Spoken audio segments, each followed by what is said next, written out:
What on earth is this thing?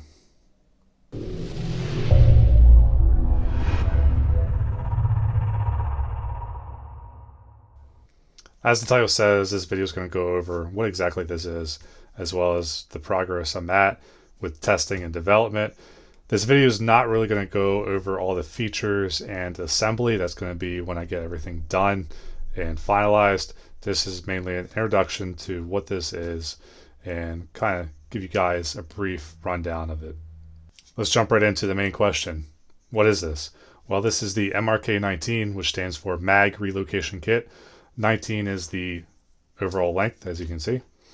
And I called it MRK because it's essentially a Mark 18, which is a 10.5 M4 variant, turned into a Bullpup configuration.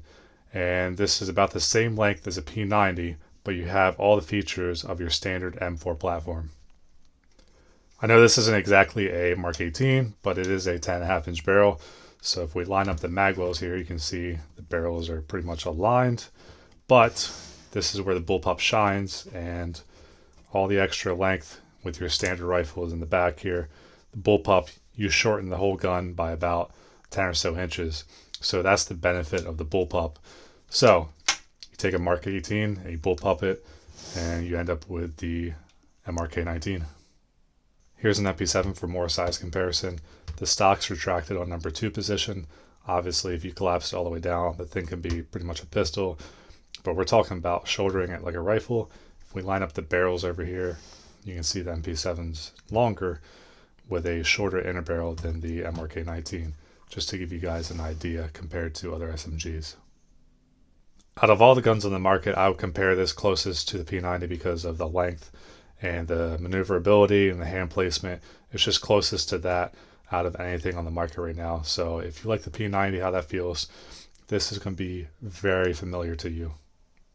If you couldn't tell with the little air fitting back here, it is strictly HPA right now, and it's able to use any drop-in cylinder. So we have a Wolverine, got a F2, got a Jack. So any of these standalone cylinders will be able to drop right into this.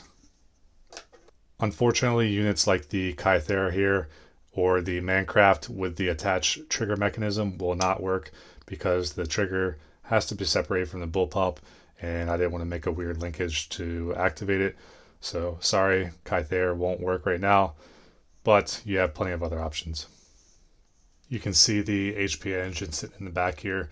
This is the Redline N7 electric one. The mechanical will work, but it sits nicely in the back here, and it has to have that separated trigger unit in order for the Bullpup design to work. All I did to achieve this was I took a V2 gearbox, I cut it right in half, so the upper part where the cylinder sits, moved that in the back, the lower part which houses your trigger, your selector lever, your safety, your trigger boards, which is your standard V2 M4 trigger board, all that's up front here, so that's customizable like any other trigger unit. I kept that there, and then with a simple wire extension, this is very crudely done for testing, but a simple solenoid wire extension to the back, you can see, and that's how it's powered. If we flip this over, you'll be able to see now your standard M4 selector, so safe, semi, full auto, very familiar. I don't have an ambi right now, it's just a little more work I don't want to deal with, but anything you can do with an M4 lower, you can see the M4 grip, trigger, selector, all that's standard for your V2 M4 lower. Any tuning you can do with that, you can apply to this. Towards the end of the video, I'm going to go over a change I'm going to make to this part, which will make this stand out compared to any other HPA M4, but that's later on in the video. It's kind of just a rundown to what's working right now and what I've been using. So this is functioning like any other HPA M4 right now. If anyone was wondering why I came up with this design, well, it's plain and simple. There's so many variants of different rifles out there right now, especially the M4. So if I took the time and made an M4, it would be just like any other M4 with a couple of small changes. And as an old friend of mine said, the M4 is kind of like the Honda Civic of the gun world. And it makes sense because the M4 platform, there's so many different things you can do to it. Then again, at the end of the day, it's just another M4 and it gets boring after a while. So I wanted something that was just really out there. I've also been fascinated with bullpups for a while because obviously how they look, but I like the functionality of having a long barrel with a short overall package. Now, this isn't obviously the first bullpup ever made.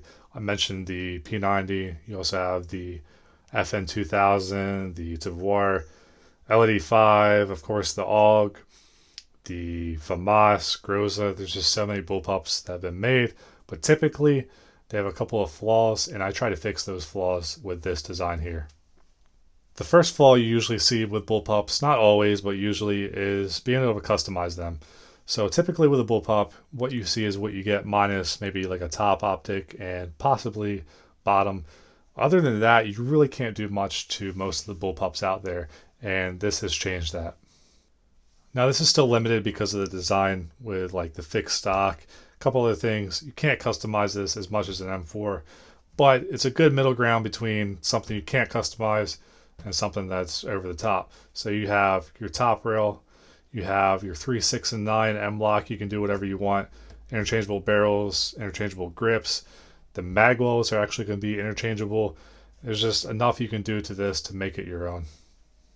I'll actually drop a picture on the screen of this exact same kit, a couple of different attachments, and you can see I have turned it into a DMR that uses SR25 mag. So all of the milsim events, you can use it as a DMR. And that's not even including any of the internals like the customizable triggers, the selectors, your hop-up units that uses standard M4 hop-ups, barrels, all that's customizable just like an M4. So you can do whatever you want to this. The second big flaw with most bullpups is the trigger. Triggers on bullpups are notoriously mushy, and this is kind of fixed. You can tune this like any other HPA M4 trigger, making it short and crisp, but it's still very anticlimactic. It's like pulling on air. There's no click, there's no break. It's kind of just there. So this works, but like I touched on earlier, I'm changing something in this that I'll go over later that's going to make this one notch above any other HPA M4 system out there. I might as well just touch on this now since we're on the topic of the trigger. I've been using this 3 full days of games testing. It's fine. It works just like any other HPA M4, but I want something more. So typically with, this is a gas blowback here, you're going to have some sort of break. So you'll see it's a little bit of a take up and then there's a break. That feels nice. You can't get that usually with HPA systems. They make micro switch triggers that has a little bit of a click to it. It's still nothing like a gas blowback or a real firearm. That's because with HPA trigger boards, if you guys aren't familiar, the trigger hits this little plunger here. It takes no force in order to activate the shoot. You can tune them to be very short, but typically they don't feel that great. So what I'm doing is designing a magnet system in here that is going to be pretty close to how this switch feels right now. So the magnet's going to hold the trigger in the forward position. When you're ready to pull, there's going to be no take up, and then there's going to be a simulated break off of that magnet, and then the stopping point is actually going to be where it activates your little switch for the HPA unit. So it's going to be very close to this. It's going to be tunable. The magnet's going to be able to be swapped out for more or less force. The spring, the return spring, is going to be able to be swapped out, and it's going to be fully adjustable from outside the gun by a couple of set screws that go through the bottom here. So you can tune where it starts and where it ends without even taking anything apart. That trigger design is just to take this gun to the next level. Right now, how it's working with your standard V2 stuff, it's fine. I took it out, like I said, a couple of days. CQB, this thing excels because it's so short. Yet you can still go out to the woods because it has a 10-inch barrel. You can even put longer, but this configuration here, you still have a 10-inch barrel, so you can go out to the woods and still have decent range and not feel outgunned. I didn't really touch on the mags and how they work, but standard M4 mags, AEG mags. Magwell's back here. It's a simple insert and click. I didn't want to make a separate mag release up here and an extra part, linkage, all that weird stuff. So it's a simple rip out design. You can adjust the tension on the spring that holds the mag in by shimming it, which is going to make it nice for different mags. But it's a very simple system, and like I said earlier, the mag wells are going to be interchangeable by just a couple of bolts. So M4 is in the books right now. SR25 is looking good. Eventually 9mm, maybe toss a P90 mag up here, maybe MP5s. I don't know. With that magwell being interchangeable, it's really just comes down to how much room I have back here to what mags I want to put. I almost forgot another feature with that trigger mechanism is I'll be able to do away with the proprietary AEG motor grip. So you can still use your AEG grips, but if you have gas blowback grips, you'll be able to use those, or real steel grips with a shallower angle. You'll be able to use those as well with that new trigger design that I'm working on. I think I'm going to wrap up this video right here. I didn't want to go full in depth quite yet, just mainly an introduction to what this is. If you guys are wondering what's on this kit right now, I'm using the Redline N7 like I mentioned before, the electric one. Shout out to Redline, by the way, great customer service, great product. Mechanical one's going to go in eventually for testing. I'm using a max hop unit with maple leaf bucking, a stainless 6.03 300mm. I think it goes to about right here. Repiotech HK sights, AFG, aftermarket trigger, standard A2 grip, and QD mounts on both sides for a sling. And that's that. Like I said earlier, fully customizable to whatever you want to do. So possibilities are endless. And more videos will be coming out, especially for the trigger design and the different variants and just mainly updates altogether with this thing. Thank you for watching.